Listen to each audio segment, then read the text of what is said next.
आप सभी साथियों का स्वागत है दोस्तों मेरे हमारे इस नए वीडियो में, एक शानदार वीडियो में और एक अच्छी सी वीडियो में।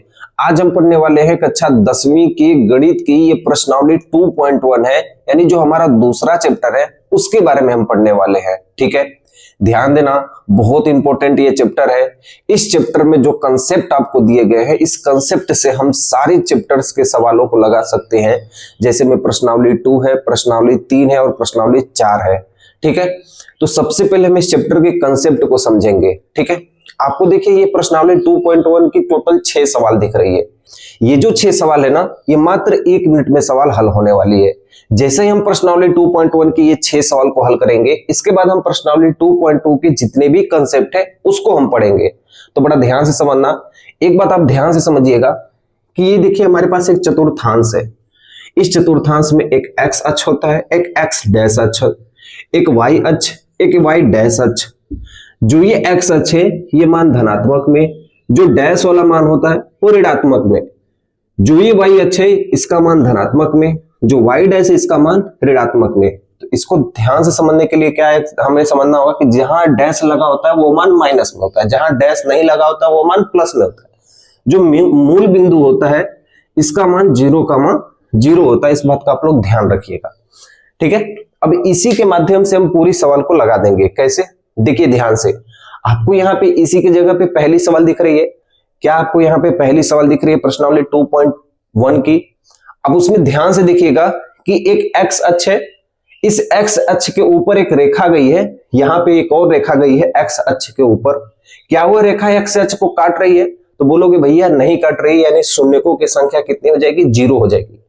आपको देखिए दूसरा चित्र दिख रहा है प्रश्नावली 2.1 का, ये दूसरी सवाल है। ठीक है, आपको इसमें दिख रहा होगा कि एक ऐसी रेखा गई है, नीचे से गई है, ऐसे ऊपर काट दे रही है। देखो यहाँ पे नीचे गई है, ऐसे ऊपर काट दी है। तो इस एक्स अक्ष को कितनी बार काटी है? 1 बार काटी है। तो शून्यकों की संख्या कितनी हो जाएगी? 1 हो जाएगी। ठीक है, जितनी बार काटेगी उतनी शून्यकों की संख्या हो जाएगी। अच्छा, आपको ये तीसरा चित्र दिख रहा है ना, इस तीसरा चित्र में देखिए एक बार रेखा ऊपर गई है, फिर नीचे गई है। तो एक बार ऊपर गई तो 1 बार काटी, और उसके बाद नीचे गई तो एक बार काटी। तो शून्यकों की संख्या टोटल कितनी हो गई? नीचे भी गई ऊपर भी गई, तो 3 हो गई। मेरी बात ध्यान सुनना, मैं यहीं पे बता देता हूं। देखो यहाँ पे ऐसे गई है, ऐसे गई है, ऐसे गई है। तो एक बार तो यहां काटी है, एक बार यहां काटी है, एक बार यहां काटी है, तो टोटल 3 बार काटी है। इसलिए शून्यकों की संख्या कितनी हो जाएगी? 3 हो जाएगी। इस बात का आप लोग ध्यान रखिएगा। ठीक है, अच्छा ये जो चौथा चित्र आपको दिख रहा होगा, इसमें देखिए नीचे आई है, ऊपर गई है, तो टोटल 2 बार काटी है। ठीक है, आपको देखिए जो 5वां और 6वां है ना, वो आपको खुद से करना है। जितनी बार रेखाएं काटी होंगी एक्स अक्ष पे, उतने ज्यादा शून्यकों की संख्या होगी। क्लियर आपको यहां तक? तो बोलोगे हाँ भैया ये चैप्टर तो हमको बड़ा आसान लगा, ये चैप्टर हमारा कंप्लीट हो गया। अब मैं जो आपको बताने वाला हूं ना, उस चीज को बड़ा ध्यान से सुनिएगा, और मैं जैसे जैसे बताऊंगा वैसे वैसे एक पेन और कॉपी लेके लिखिएगा मेरे साथ साथ। ये जो कंसेप्ट है ना, ये कंसेप्ट सबसे अमृत वरदान आपके लिए। बड़ा ध्यान से सुनना। इसमें मैं आपको सिद्धाचार्य का नियम बताऊंगा। सिद्धाचार्य का नियम कहां से आया वो मैं आपको बताऊंगा। मूल या शून्यकों का योग और शून्यकों का गुणनफल का सूत्र क्या होते हैं, किसी भी द्विघात समीकरण का व्यंजक कैसे ज्ञात किया जाता है, ये टोटल 5 कंसेप्ट हम लोग पढ़ेंगे। ठीक है, ध्यान से। चलिए स्टार्ट करते हैं हम प्रश्नावली 2.2 के कंसेप्ट को। तो इसमें सबसे पहला चीज हमें जाननी है कि चर और अचर राशियां किसे कहते हैं। देखिए जो चर राशियां होती है ना, उनका मान स्थिर होता है। चर राशियां होती है ना, उनका मान स्थिर नहीं होता है। जो चर राशियां होती है ना, उनका मान बदला जा सकता है। जो चर राशियां होती है ना, वो एक्स वाई जेड के रूप में होती है, क ख ग के रूप में होती है। और जो अचर राशियां होती है ना, उनका मान स्थिर होता है, उनको हम बदल नहीं सकते हैं। तो ये 2 चीज बड़ा ध्यान से लिखिएगा मेरे संग कि चर और अचर किसे कहते हैं। ध्यान से सुनिएगा। यहां पे आप सबसे पहले लिखिए चर। ठीक है, चर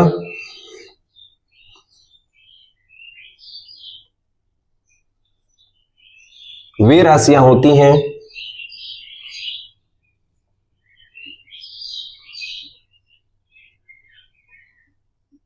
जिनका मान बदला जा सकता है। एग्जाम्पल में एक्स वाई जेड क ख इत्यादि। ये जो जितनी भी संख्याएं आपको दिख रही है ना, इनका मान हम बदला जा सकता है। जैसे मानते हैं कि माना पिता की आयु x वर्ष है, तो क्या पिता की आयु x वर्ष होती है कि x की जगह पे कुछ और होती है? तो इनका मान बदला जा सकता है, लेकिन जो अचर राशियां होती है ना, उनका मान बदला नहीं जाता है। तो ध्यान से लिखिएगा, अचर राशियां वे राशियां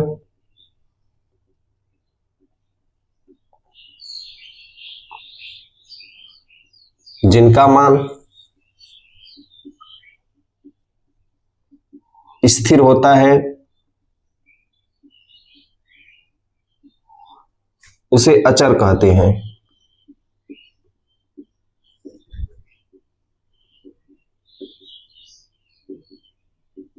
एग्जाम्पल में 2, 3, 5, 24, -10 इत्यादि। ठीक है, तो आपको चर और अचर समझ में आ गया। चर और अचर में कोई दिक्कत तो नहीं है भैया? तो बोल देना नहीं, मुझे ये चर और अचर में आज के बाद मुझे दिक्कत नहीं होगी कि किसे हम चर कहते हैं, किसे हम अचर कहते हैं। तो दो चीजें आप ध्यान रखना बीज गणित पढ़ने से पहले, यानी बहुपद पढ़ने से पहले, कि किसको हम चर कहते हैं, किसको हम अचर कहते हैं। आपको एक नाम सुनने को मिलेगा, गुणांक, या इसको कहते हैं कोफिशिएंट। बड़ा इंपॉर्टेंट चीज है ये गुणांक। देखिए, जितने भी x के गुणज होते हैं, यानी x के संग गुणा जिसका होता है, उसे हम गुणांक कहते हैं। जैसे 2x² में आपसे कह रहा हूं, तो 2x² में जो 2 है वो x² का गुणांक है।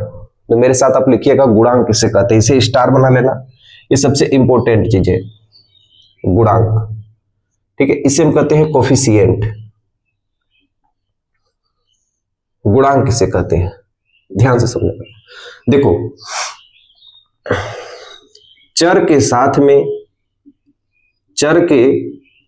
में जो संख्याएं होती हैं उसे गुणांक कहते हैं। अगर मैं आपसे कह दिया कि ये 2x² लिखा गया है, तो इसमें चर क्या है? चर हमारा x² है। x² के साथ में संख्या कौन है? 2 है। तो x² के साथ में संख्या कौन है? 2 है। तो ये जो 2 हमारे पास है, ये क्या है? गुणांक है। मैंने आपसे लिखा है कि चर के साथ में, यानी चर के साथ में जो संख्या होती है ना, यही हमारा गुणांक कहलाती है। तो किसको किसको बातें समझ में आ रही है? अच्छा, मैं आपके सामने एक और शब्द दे रहा हूं, ये दिया रहा हूं 5x3। तो चर हमारा कौन है? x3 है। इसके साथ में कौन सी संख्या है? इसके साथ में संख्या है 5 है। तो जो ये हमारा 5 है, ये हमारा गुणांक है। जो हमारा 2 है, ये हमारा गुणांक है। अच्छा, कोई आपको ऐसे भी अंक मिल सकते हैं कि x⁻⁶ इसका गुणांक कितना है? ऐसे भी तो दे सकता है कि इसका गुणांक कितना है। तो जब कुछ नहीं दिया रहता है, तो यहां पे हम 1 मान लेते हैं। तो x⁻⁶ का गुणांक कितना है? 1 है। इस बात का आप लोग ध्यान रखिएगा। ठीक है, क्लियर एकदम। देखो, चर, अचर, गुणांक, चर, अचर, गुणांक, इसमें तो कोई दिक्कत आपको नहीं होगी। इन तीनों को मिला के बहुपद बनता है। चर, अचर और गुणांक, इन तीनों को मिला के बहुपद मिलता है, बहुपद बनता है। आपको समझ में आया कि बहुपद किसे कहते हैं? अब आपको समझ में आएगा कि भैया बहुपद किसे कहते हैं। जब चर, अचर, गुणांक, चर, अचर, गुणांक को जब मिला देते हैं धन, ऋण, गुणा से, तो उसे बहुपद कहते हैं। यही बात आप ध्यान से समझिएगा। बहुपद किसे कहते हैं? यहां पे लिखना, बहुपद किसे कहते हैं। ठीक है, लिखना, ऐसा बीजी व्यंजक जिसमें चर, अचर तथा गुणांक शामिल हो। ठीक है, ऐसे ब्रैकेट में बना देना, प्लस, गुणा, ऋण, ऐसे बना देना।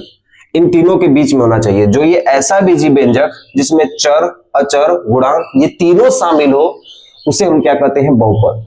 इन तीनों के यदि हम मिला देंगे ना, तो जो हमारे पास बन के आएगा ना, जो हमारे पास व्यापक पद मिलेगा ना, वो बहुपद कहलाएगा। मेरी बात ध्यान से समझना। यहाँ पे बहुपद का एग्जाम्पल लिख लेना। बहुपद कैसा होता है? जैसे 2x + 3 कामा लगा देना, ये एक बहुपद हो गया। जैसे में x square minus 4x plus 4, ये हमारे पास एक बहुपद हो गया। एक x cube plus 2x square plus 6x plus 3, ये हमारे पास एक बहुपद हो गया। तो ये बहुपद के एग्जाम्पल्स हैं, ठीक है। तो ऐसे हमारे बहुपद होते हैं। देखो आपको इसमें क्या दिख रहा है, इसमें एक्स स्क्वायर दिख रहा है कि नहीं, मतलब चर राशि दिख रही है। इसमें आपको 4 दिख रहा है ना, मतलब अचर राशि दिख रही है कि नहीं। इसमें 4x दिख रहा है, इसका मतलब गुणांक भी दिख रहा है कि नहीं। तो जब चर, अचर और गुणांक ये तीनों मिल जाते हैं और उसमें गुणा प्लस और माइनस ये तीनों होते हैं। देखो प्लस माइनस और यहाँ पे बीच में गुणा है, 4 और x के बीच में क्या है, गुणा है। तो ये जब तीनों चीजें मिलती है ना, तब हमारे पास बहुपद बनता है, ठीक है। क्लियर यहां तक? ध्यान से सबसे पहले से मेरे भाई मेरे दोस्त इसे नोट कर लो, फिर इसके बाद मैं आपको बताऊंगा कि जो बहुपद की घातें होती हैं वो कैसी होती हैं। ध्यान से समझना।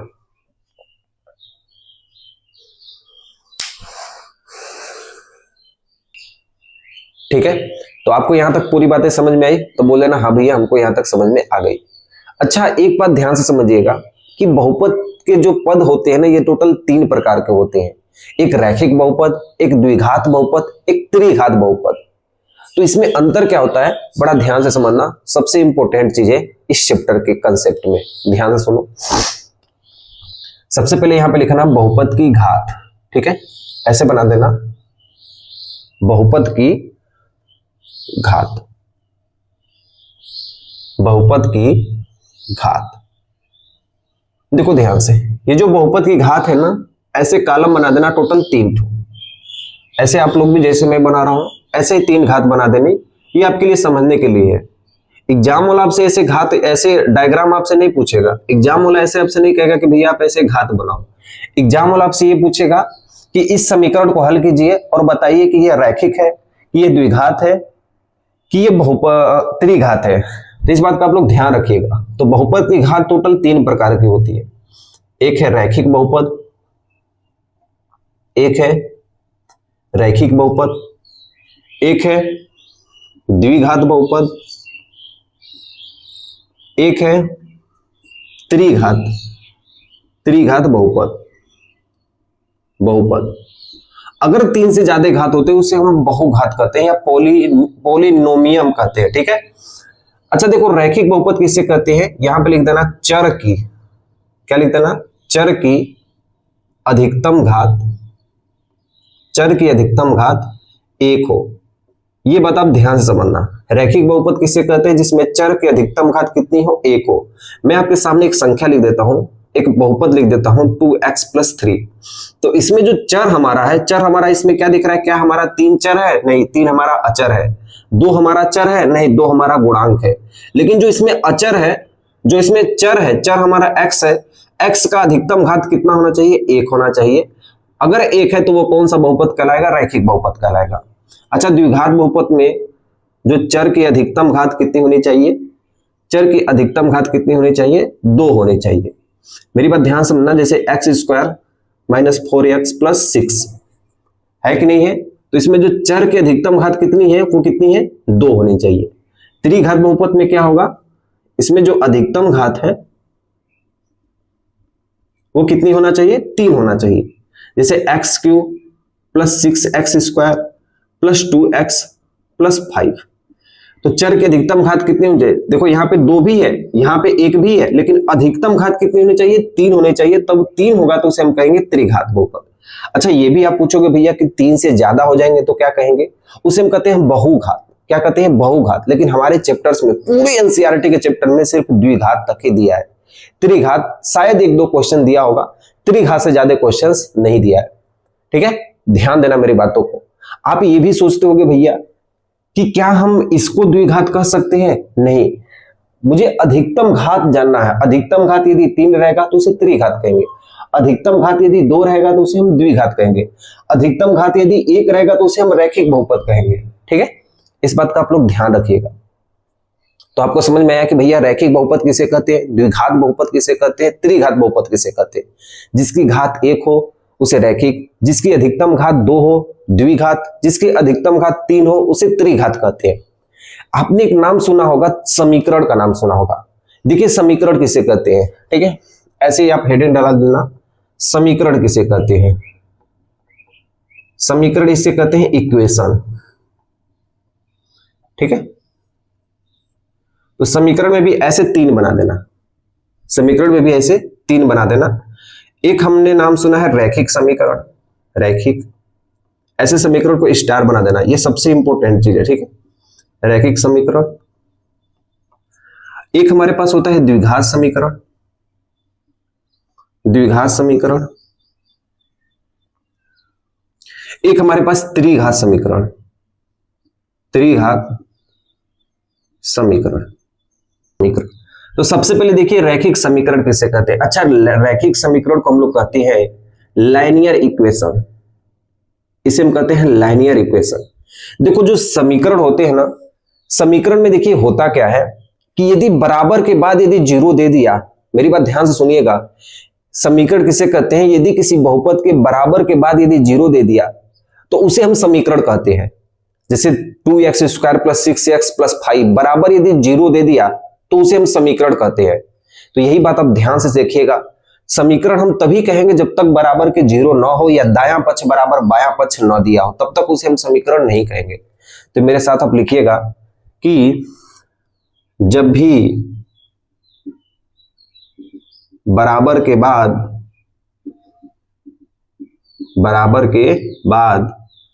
0 आ जाए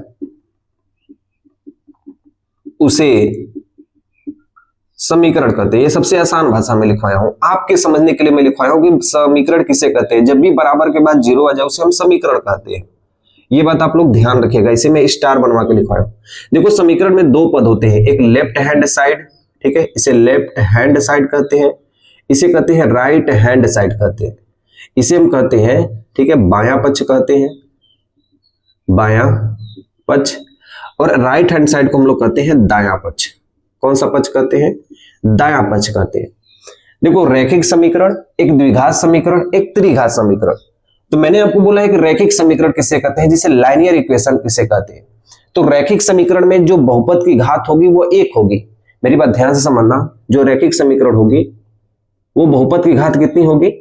सेम यही क्वेश्चन होगा, लेकिन यहां पे क्या होगा, बराबर के बाद 0 हो जाएगा। किसको किसको मेरी बातें समझ में आ रही है? या क्वेश्चन वाला आपसे ऐसे नहीं कर सकता है, आप बोलोगे भैया कि 2x + 3 = 7 भी तो हो सकता है मेरे भाई। ये लिख रही है 7 को इधर लेके आएंगे तो 2x + 3, ये जो +7 है इधर आएगा तो वो -7 हो जाएगा। अब 7 में से 3 घटाओगे, बड़े में से छोटे घटाएंगे, 7 में से 3 घटाएंगे 4 आएगा, लेकिन 7 का चिन्ह बड़ा इसलिए हम यहाँ पे माइनस लगा देंगे। ठीक है, तो इसका आंसर हमारे पास कितना है? 2x - 4 = 0। देखो द्विघात समीकरण किसे कहते हैं? इसे हम कहते हैं क्वाड्रिक इक्वेशन। ठीक है, ऐसा बहुपद जिसमें द्विघात हो और वो समीकरण के रूप में हो। तो द्विघात का मतलब हो गया, जैसे यही समीकरण हम लिख देते हैं x² - 4x + 6 और यहां पे बराबर के बाद क्या हो जाएगा? 0। तो ये समीकरण हमारा कौन सा कहलाएगा? द्विघात समीकरण। अच्छा, त्रिघात समीकरण कौन कौन अपने से लिख देगा भैया? त्रिघात समीकरण हम कहते हैं क्वाड्रिलेटरल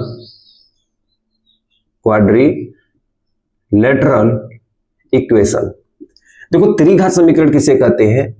ऐसा कोई समीकरण जिसमें 3 घात हो और उसके बराबर के 0 दिया हो। जैसे मैं यही वाला लिख देता हूं आपको आसान भाषा में समझने के लिए, x² + 6x² + 2x + 5 और यहां पे बराबर में क्या आ जाएगा? 0 आ जाएगा। आप बोलोगे भैया 3 घात से भी ज्यादा हो सकते हैं, तो उसे हम कहते हैं बहुघात। यहाँ पे लिख दे रहा, लेकिन उसका कोई उपयोग नहीं है, मैं आपको बस समझाने के लिए बता दिया हूं। बहुघात यहाँ पे लिख देना, बहुघात। इसे कहते हैं पोलिनोमियल। जब 3 से ज्यादा घात होते हैं उसे बहुघात कहते हैं। लेकिन हमें जो पढ़ना है ना, वो रैखिक पढ़ना है, द्विघात पढ़ना है, त्रिघात पढ़ना है। तो कितने लोगों को ये कंसेप्ट आज से पहले पता था भैया कि बहुपद किसे कहते हैं, समीकरण किसे कहते हैं, चर किसे कहते हैं, अचर किसे कहते हैं, गुणांक किसे कहते हैं? तो मैंने आपको इसमें कई सारी चीजें बताई हैं। रैखिक बहुपद, द्विघात बहुपद, त्रिघात बहुपद, रैखिक समीकरण, द्विघात समीकरण, त्रिघात समीकरण और एक बहुघात। आपको इतनी सारी चीजें मैंने आपको बताई। ठीक है, क्लियर यहां तक? इसके बाद अब हम लोग सीखेंगे कि श्रीधराचार्य का नियम, बेचारे ने 30 साल में एक नियम खोजा था, वो है श्रीधराचार्य का नियम। बड़ा ही इंपॉर्टेंट सा ये आपका सूत्र है, फॉर्मूला है। पूरे प्रश्नावली में ये भर भर के इससे सवालें पूछी जाती है। मैं आपको श्रीधराचार्य के नियम को प्रूफ करके दिखाऊंगा कि बेचारा ने 30 साल तक कैसे उससे नियम को बनाया। ठीक है, तो इससे पहले आप नोट करिए, फिर मैं आपको श्रीधराचार्य का नियम बताता हूं। ऊपर से ध्यान से एक एक लाइन को समझना। मैं आपको देखिए श्रीधराचार्य का नियम प्रूफ करवा के दिखाता हूं। ठीक है, ये लिखना द्विघात समीकरण, एक लिखना आप द्विघात, ये दिखाई दे रहा है, ये याद है, द्विघात समीकरण। ठीक है, एक हम द्विघात समीकरण लिख देते हैं। कोई भी द्विघात समीकरण इस रूप में होता है, ax square plus bx plus c के रूप में होता है। ये हमारा जो समीकरण आपको दिख रहा है ना, ये द्विघात समीकरण है। इस द्विघात समीकरण में एक नियम दिए थे, उस नियम था श्रीधराचार्य जी का नियम। श्रीधराचार्य जी का नियम, ये नियम बड़ा इंपॉर्टेंट है। हर एक प्रश्नावली में ये सवाल भर भर के से दिए गए हैं इस श्रीधराचार्य जी के नियम का। तो मैं आपके श्रीधराचार्य जी के नियम का ही पूरा प्रूफ कर देता हूं कि कैसे श्रीधराचार्य जी का नियम आया है। देखो ये जो आपको संख्या दिख रही है ना, ये जो आपको समीकरण दिख रहा है ना, इसके दोनों तरफ हम a से भाग दे देते हैं। इसके दोनों तरफ हम a से क्या करते हैं, भाग देते हैं। मेरे दोस्त आप इस डेरिवेशन को समझना कि कैसे मैंने इसे सॉल्व किया है। एक एक चीजों को बड़ा ध्यान से देखना, तभी आपको ये डेरिवेशन पूरी अच्छी तरीके से समझ में आएगी।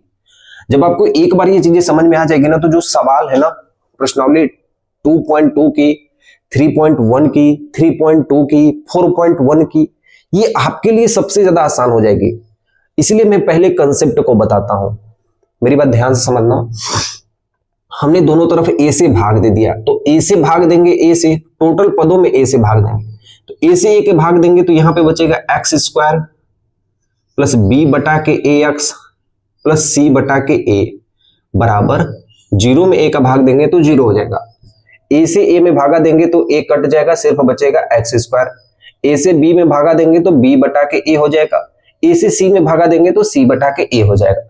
अब देखिए ध्यान से हम क्या करेंगे, x स्क्वायर प्लस, यहां पे हम 2 का ऊपर गुणा कर देते हैं, 2 का नीचे गुणा कर देते हैं। अगर हम दोनों तरफ 2 का ऊपर नीचे गुणा कर देंगे ना, तो मान में कोई परिवर्तन नहीं होगा। तो हम क्या करते हैं, 2 गुणे b गुणे x लिख सकते हैं, बोलो हाँ भैया, और नीचे भी 2 का गुणा कर देते हैं, 2 में a का, प्लस c बटा के a बराबर 0 हो गया।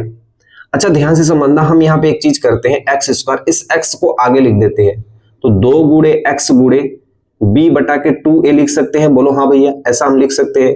2 गुणे x गुणे b बटा के 2a, ऐसा हम लिख सकते हैं, हाँ भैया। c अपान a बराबर 0।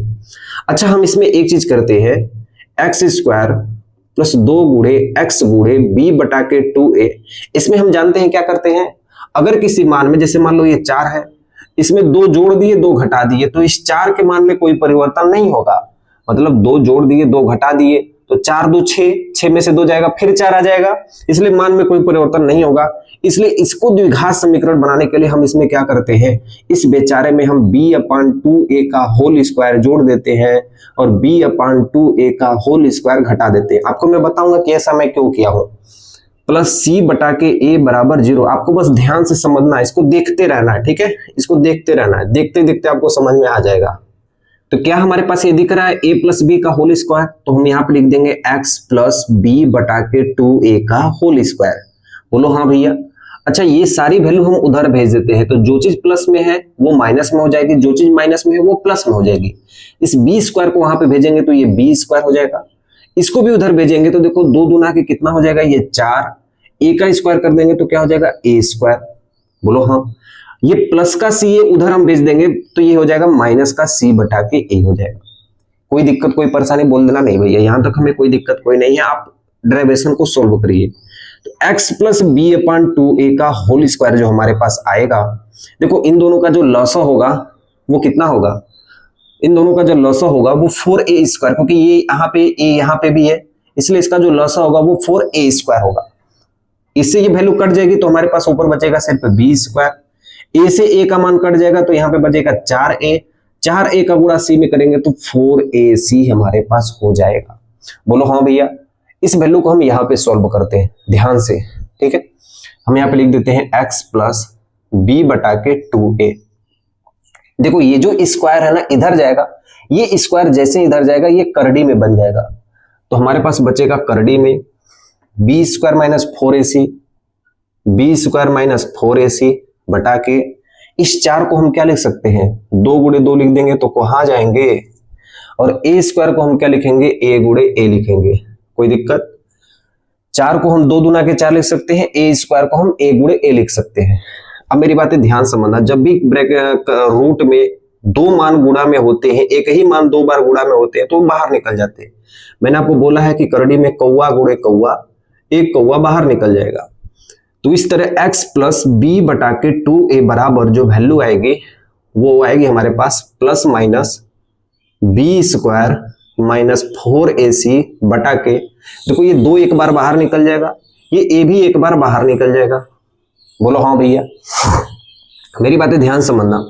इस प्लस बी अपन 2a को उधर भेज देते हैं तो x बराबर हो जाएगा प्लस माइनस रूट में बी स्क्वायर माइनस 4ac बटा के, ये तो हमारे पास 2a है पहले से ही, इस वैल्यू को इधर भेज देंगे तो माइनस बी अपान 2a आ जाएगा।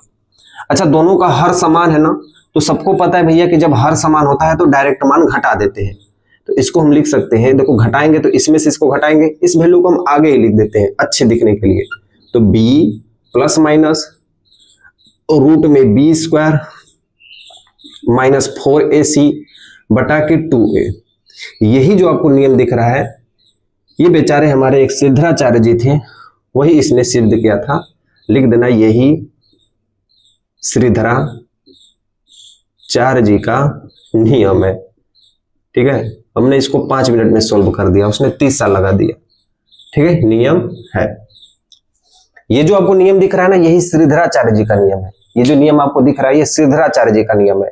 श्रीधराचार्य जी का नियम आप कभी भूलेगा, आपको एक बार समझने में दर्द होगा, लेकिन आपको जो कंटेंट बता रहा हूं ना, मैं आपको बोला हूं कि मैं आपको वैसे पढ़ाऊंगा जैसे एक प्रकार से बैच में पढ़ाया जाता है, पूरा कंटेंट के साथ। कोई भी मैथ्स का सवाल आपको लगाएंगे ना तो आपके लिए सबसे ज्यादा आसान लगेगी। ये सिद्धराचार्य जी का नियम है, x बराबर minus B plus minus B square minus 4ac upon 2a। आपको देखिए यहाँ पे 2 मान दिख रहा है, एक प्लस एक माइनस, एक प्लस एक माइनस, तो x के 2 मूल होंगे, ठीक है। मेरी बातें ध्यान समझना, इस x के 2 मूल होंगे, x बराबर होगा माइनस बी प्लस, एक बार प्लस वाले को लेते हैं, रूट में बी स्क्वायर माइनस 4ac बटा के 2a।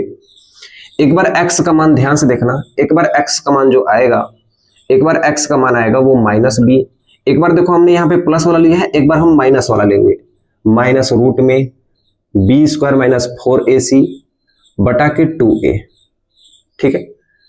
तो आप ये बताओ कि x का भी मान ये है, x का भी मान ये है, तो कैसे मुझे समझ में आएगा कि दोनों x का ही मान है। इसलिए हम इसको मानते हैं अल्फा और बीटा, इसलिए इसको हम क्या मानते हैं, अल्फा और बीटा। इस x को हम अल्फा, इस x को हम बीटा कहते हैं। तो यहां पे लिख लेना, इस x को हम क्या कहते हैं, अल्फा कहते हैं, इस x को हम क्या कहते हैं, बीटा कहते हैं।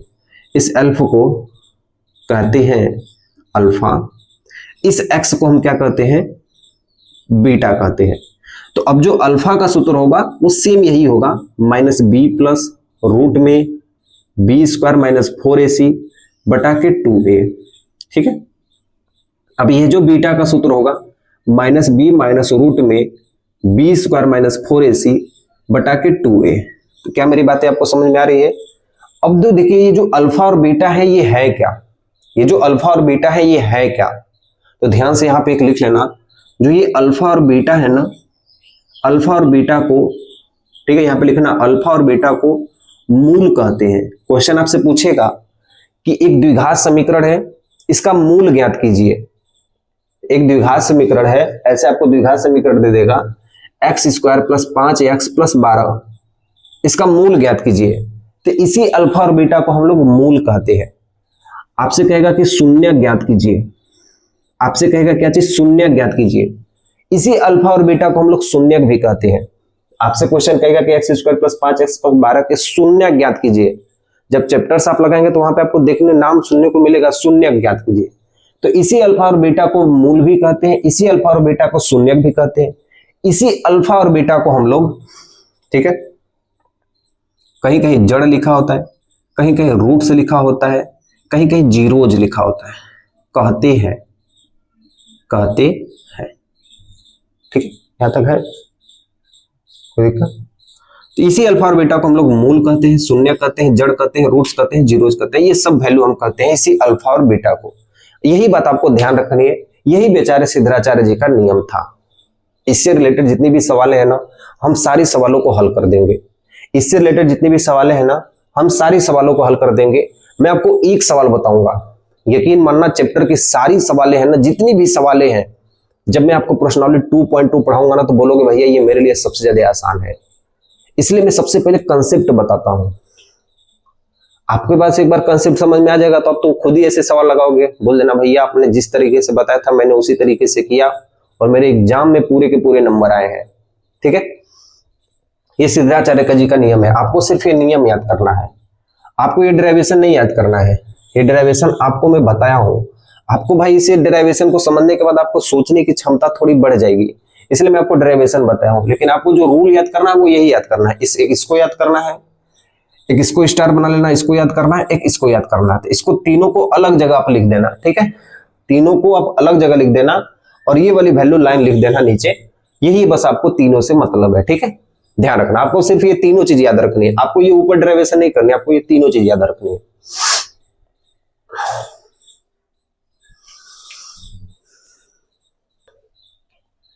ठीक है, तो मैं आपको इसी के आधार पे एक सवाल देके दिखाता हूं कि कैसे, देखो हमारे बोर्ड्स में पूछते हैं ये सब सवालें, कैसे सिद्धराचार्य के नियम पे सवालें बनती हैं आपको, और कैसे आपके प्रश्नावली में ये सब सवाल दी गई है। एक ही क्वेश्चन में आपका सारा कंसेप्ट क्लियर हो जाएगा। आप मेरे संग एक क्वेश्चन लिखना, x² + 7x + 12 के शून्यक ज्ञात कीजिए। सिर्फ मैं आपको शून्यक बता रहा हूं, शून्यकों का योग और शून्यकों का गुणनफल नहीं बता रहा हूं। x² + 7x + 12 के शून्यक ज्ञात कीजिए, शून्यक ज्ञात कीजिए, या किसी किसी चैप्टर में कहेगा कि मूल ज्ञात कीजिए। दोनों का मतलब एक ही होता है, मूल ज्ञात कीजिए। ठीक है, मेरी बातें ध्यान से समझना। जब तक आपको ये सिद्धराचार्य का नियम पता नहीं था तब तक के लिए आपके लिए कठिन था, लेकिन अब ये आपके लिए आसान हो जाएगी। सबसे पहले आपको तुलना करना है। ठीक है, देखो तुलना करना है ax² + bx + c। a की जगह पे हमारा 1 है, b की जगह पे हमारा 7 है, c की जगह पे हमारा 12 है। ठीक है, इसके दो मूल होंगे, इसके दो शून्यक होंगे, इसके दो जड़ होंगे, इसके दो रूट्स होंगे। एक का नाम है अल्फा, एक का मान है बीटा। तो सबसे पहले हम पहला शून्य ज्ञात करेंगे। शून्य ज्ञात कीजिए ना, तो किसी भी द्विघात समीकरण के दो शून्यक होते हैं, त्रिघात समीकरण के 3 शून्यक होते हैं, रैखिक समीकरण के 1 शून्यक होते हैं। तो इसके हम शून्य ज्ञात करेंगे। सबसे पहले अल्फा का मान निकालेंगे। अच्छा भैया, अल्फा का सूत्र क्या है? -b + रूट में b² - 4ac बटा के 2a। तो जहां जहां a है वहां a की वैल्यू रख देंगे, जहां जहां b है वहां b की वैल्यू रख देंगे, जहां जहां c है वहां c की वैल्यू रख देंगे।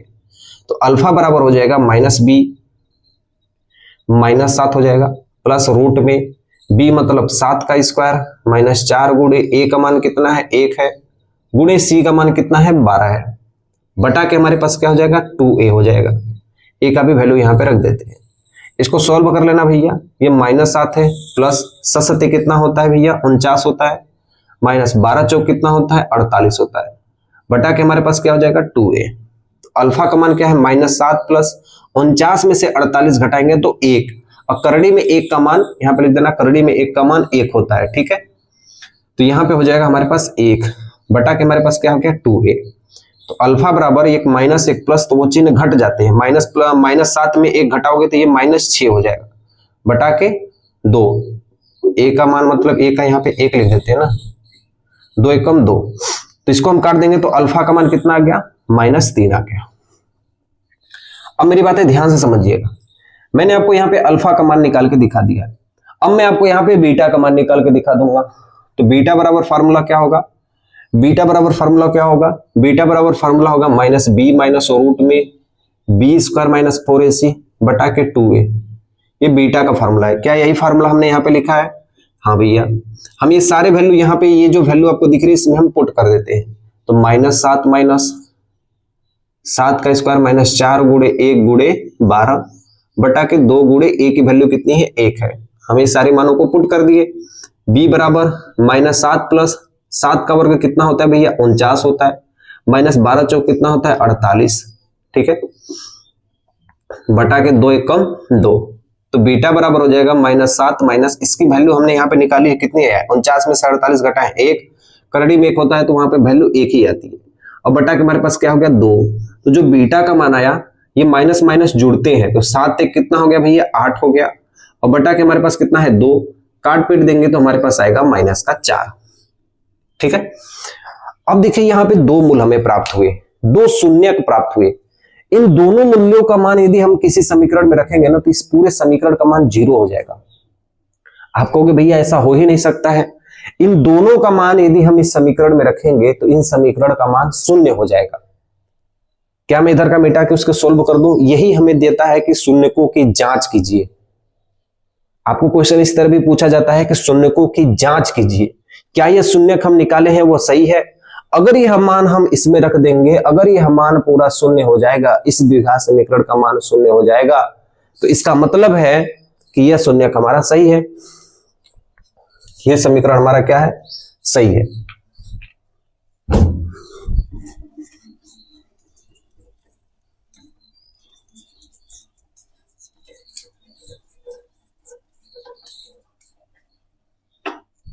तो यहां पे एक पॉइंट लिख देना कि अल्फा व बीटा का मान समीकरण में रखने पर समीकरण का मान 0 हो जाएगा, 0 हो जाएगा। यदि मैं इस अल्फा और बीटा का मान इस समीकरण में रख दूं तो बेचारे समीकरण का मान क्या हो जाएगा 0 हो जाएगा। हम एक मान रख के देख लेते हैं, वो है x² + 7x + 12 बराबर क्या है हमारे पास 0 है। यही हमारा समीकरण था। इस समीकरण में हम अल्फा का मान -3 रखते हैं, मतलब x का मान हम कितना रखते हैं 3 रखते हैं, तो यहां पे हो जाएगा -3 का स्क्वायर + 7 गुणे -3 + 12 हो जाएगा। क्या 3 तिली के कितना होगा भैया 9, माइनस का वर्ग करेंगे तो माइनस खत्म हो जाएगा, प्लस 7 तिली के कितना होता है 21, तो ये -21 आएगा, प्लस में कितना होगा 12 बराबर क्या हो जाएगा 0। 12 9 कितना होता है भैया 21, ये प्लस का गुणा माइनस में करेंगे तो -21 बराबर 0। ये 21 से 21 कट के मान कितना आ जाएगा भैया 0 के बराबर आ जाएगा। क्या यह मेरा मूल सही है? हाँ भैया ये मेरा मूल सही है। इस वैल्यू को हम रख के देख लेते हैं, -4 को हम रख के देख लेते हैं, तो x की जगह हम कितना रखते हैं -4 का स्क्वायर रख के देख लेते हैं, प्लस 7 गुणे हम क्या रख देते हैं -4 और प्लस क्या रखते हैं 12 बराबर 0।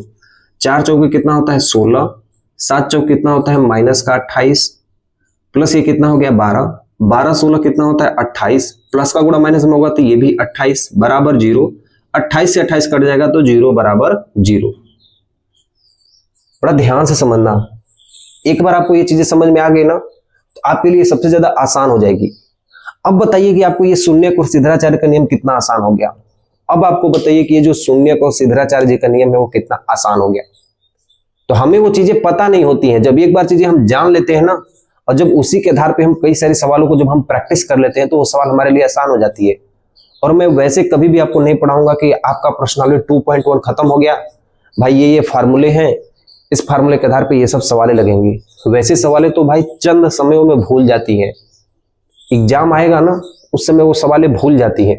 आपको यदि मैं कंसेप्ट के द्वारा यदि बता दूंगा ना, जितना भी कंसेप्ट है उसको मैं बता दूंगा ना, तो कंसेप्ट के आधार पे आप पूरी सवालों को बना सकते हैं। आपके दिमाग में तो याद रहेगा भैया कि हमने ये सब सवालें प्रूफ की है, ये सवालें हमने याद की हैं, ये सवालें हमारे पूरे जहन और दिमाग में हैं।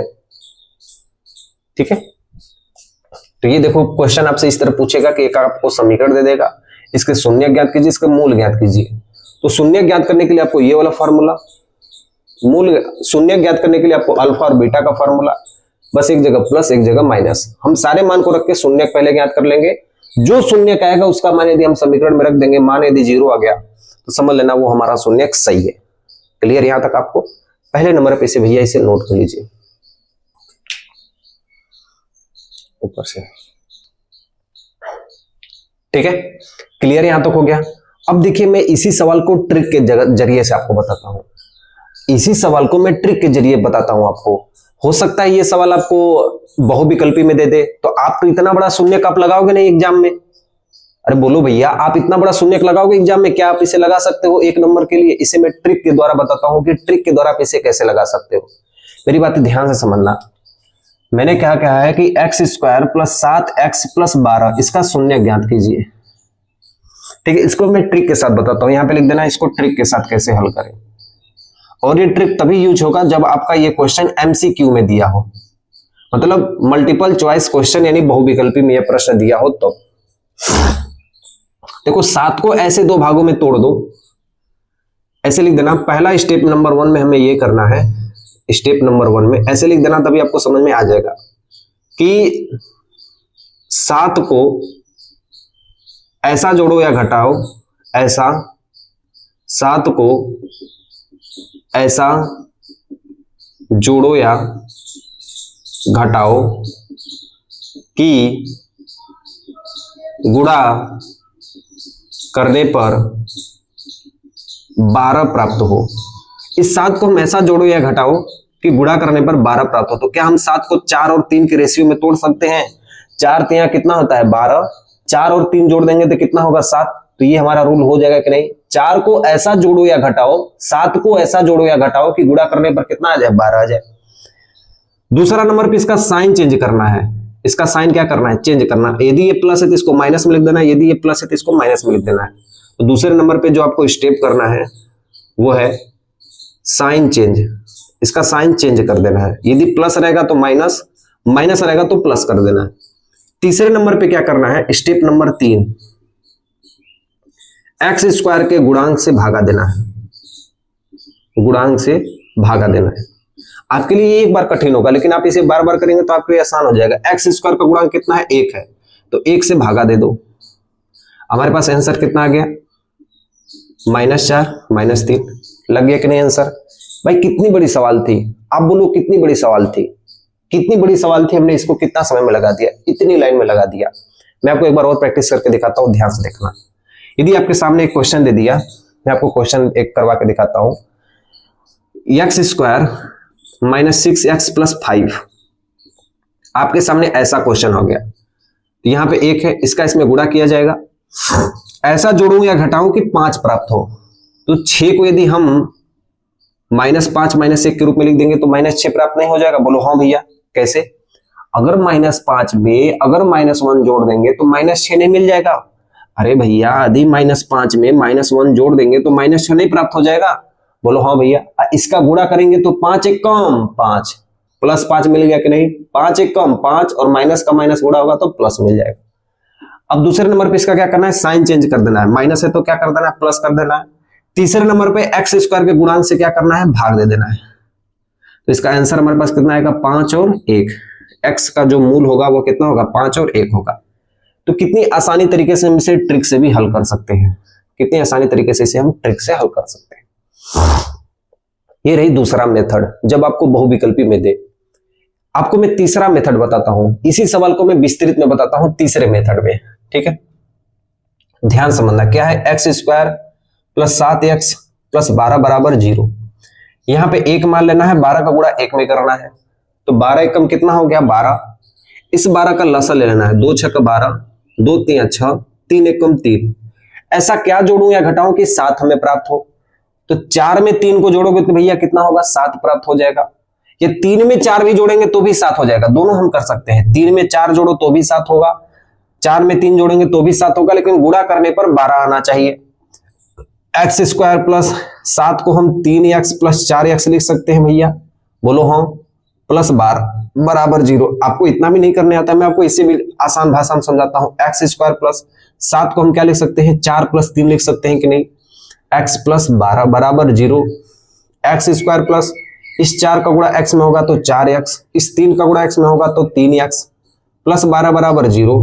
दोनों में कॉमन क्या है? x, तो हमारे पास बचेगा x प्लस 4।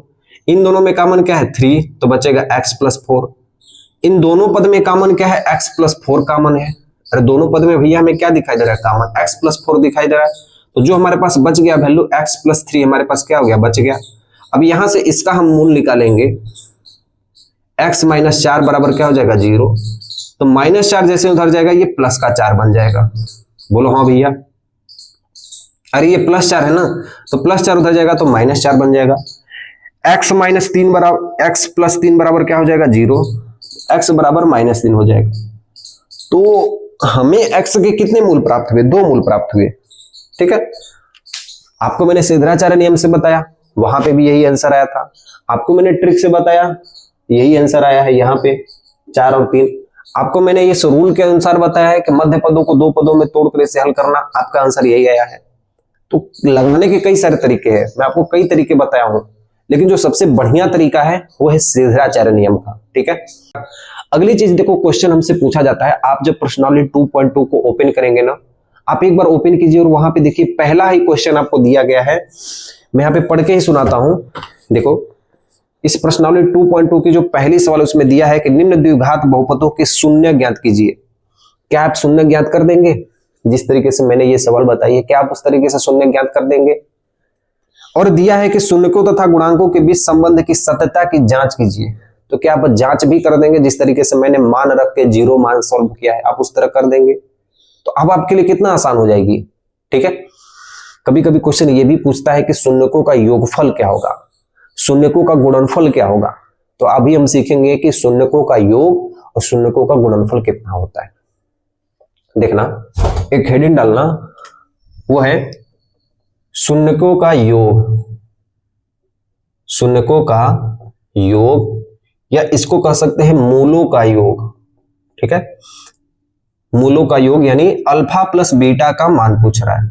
इन दोनों को मान को हम क्या करेंगे, जोड़ देंगे। अच्छा, किसको किसको पता भैया, अल्फा का मान क्या था, -b प्लस रूट में b² माइनस 4ac बटा के 2a।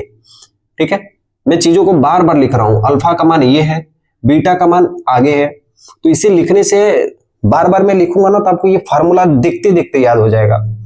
देखो, जो बीटा का मान है वो कितना होता है भैया, दोनों को जोड़ना है तो यहां प्लस कर देंगे, और बीटा का मान है -b plus minus b² minus 4ac बटा के 2a। ठीक है, ध्यान देना, अगर देखो हर समान है ना, तो दोनों वैल्यू आपस में क्या होगी, जुड़ जाएगी। तो जुड़ जाएगी तो -b प्लस रूट में b²। अच्छा, जुड़ जाएगी तो मैं ऐसे इसको काट देता हूं, ये प्लस है, एक वैल्यू माइनस में कट जाएगी, -b जोड़ के -2b हो जाएगा, -b जोड़ के -2b हो जाएगा, और ये नीचे हमारा हर समान ही रहेगा 2a। क्लियर एकदम। 2 से 2 काट देंगे तो जो अल्फा प्लस बीटा का मान आएगा वो मान कितना आएगा, -b/a। इस बात का आप लोग ध्यान रखिएगा, ऐसे स्टार बना लेना है, सबसे इंपॉर्टेंट फार्मूला है। इसको कहते हैं मूलों का योगफल या शून्यकों का योगफल का फार्मूला ये है। आपसे क्वेश्चन ये पूछता है कि शून्यकों का गुणनफल क्या होगा, शून्यकों का गुणनफल क्या होगा। शून्यकों का गुणनफल क्या होता है, यानी अल्फा इंटू बीटा का मान क्या होता है।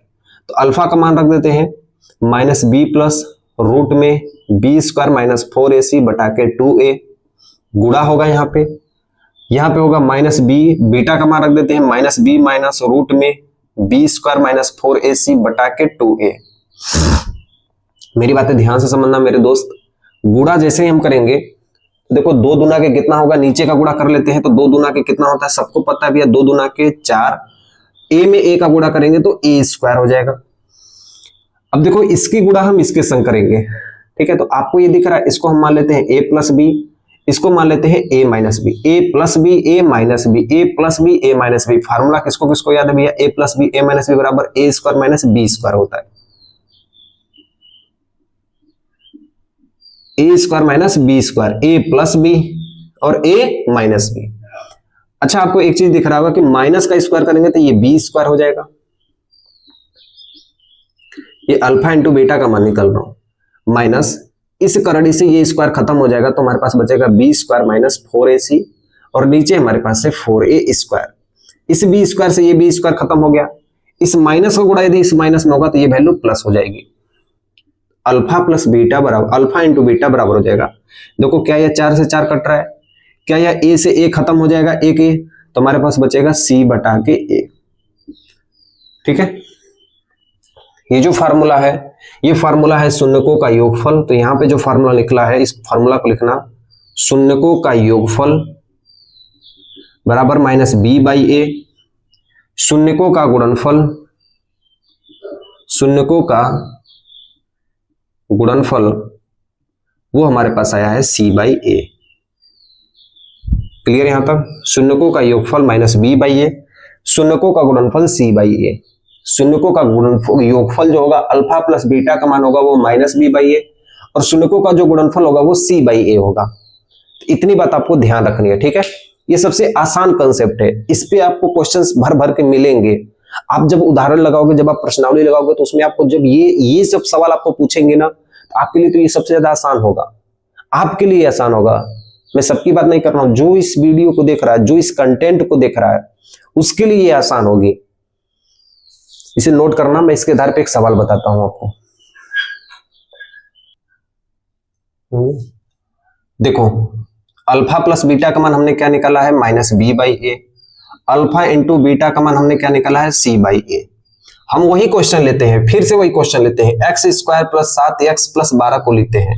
इसकी तुलना हम करते हैं तो a का मान हमारे पास कितना आएगा? a, b की जगह पे कितना है? प्लस 7, c की जगह पे कितना है? प्लस 12। अगर ये माइनस 7 होगा तो माइनस 7 लेंगे, ये माइनस 12 होगा तो माइनस 12 लेंगे।